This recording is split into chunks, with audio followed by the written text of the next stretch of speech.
Madam, the bill which has been moved just now has been rightly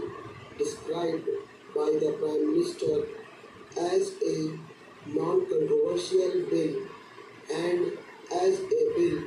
which is very useful in order to develop the atomic energy in our country. The bill provides for the regulation of radioactive and other prescribed substances which are to be used, which are being handled, which might be produced and which might be imported so that there may not be any hazards which are incidental to the handling of such substances and adequate rules are to be made regarding them. As far as these rule-making powers are concerned, Madam, there is one aspect of it which needs some consideration, namely as far as the production of these substances in the country itself is concerned, the establishments in which these substances are going to be produced are to be governed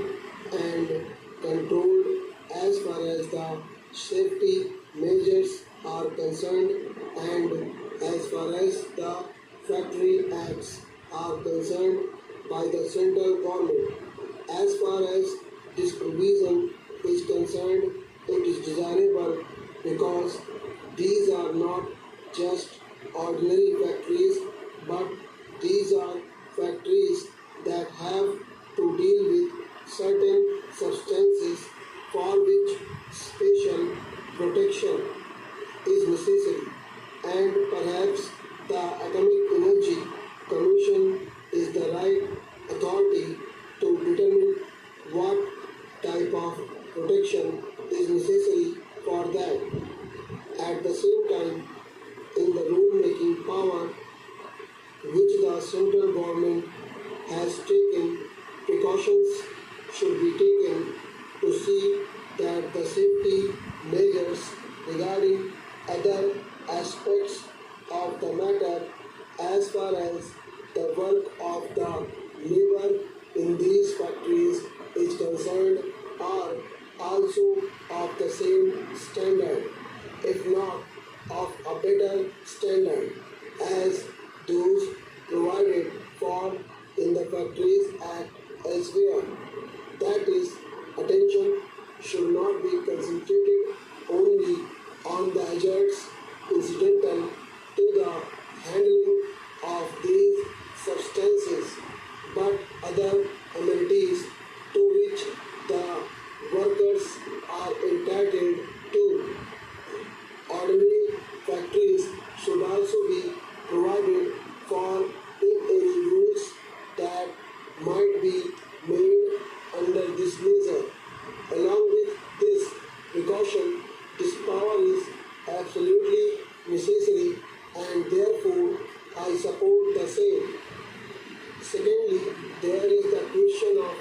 acquiring certain materials which might yield useful substances that are necessary for the development of atomic energy.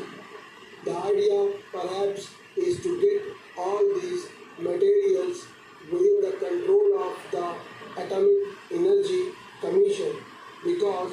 these substances are very rare and they are to be conserved. This raises the question of research and the facilities for inquiry which might be available to an ordinary citizen who may not be fortunate enough to have some employment or admission into these atomic energy establishments. It is perhaps one of the conditions of modern life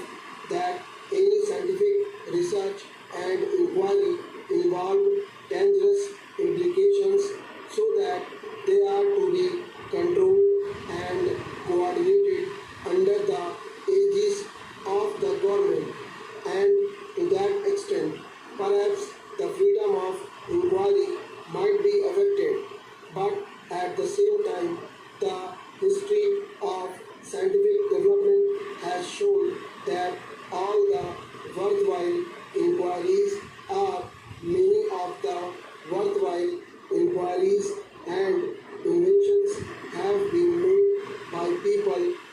are not easily amenable to any coordination or regulation of the type to which the government is normally accustomed, and therefore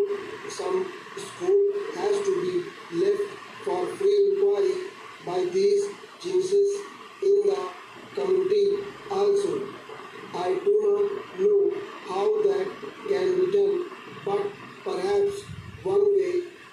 of doing it will be to disseminate as much of scientific information as is possible in the community to the largest possible extent, so that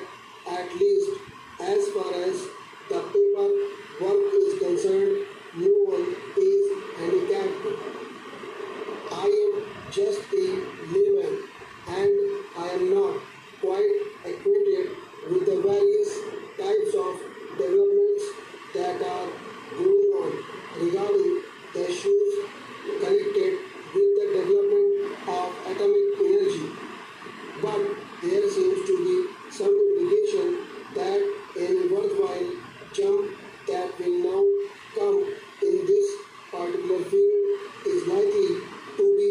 on the theoretical plane, because as far as the practical aspects are concerned, we have reached a dead end, and it is not possible to go beyond that.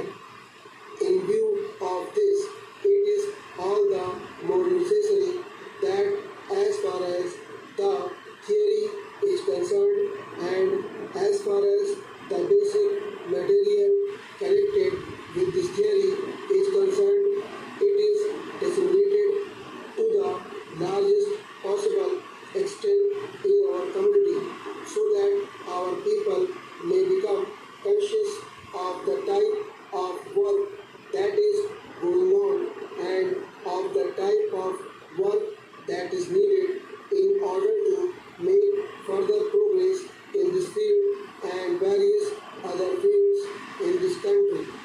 Thirdly, there is the question of acquiring certain mining rights as far as these substances are concerned. Here again, it is necessary that the authority should be centralized and oblivious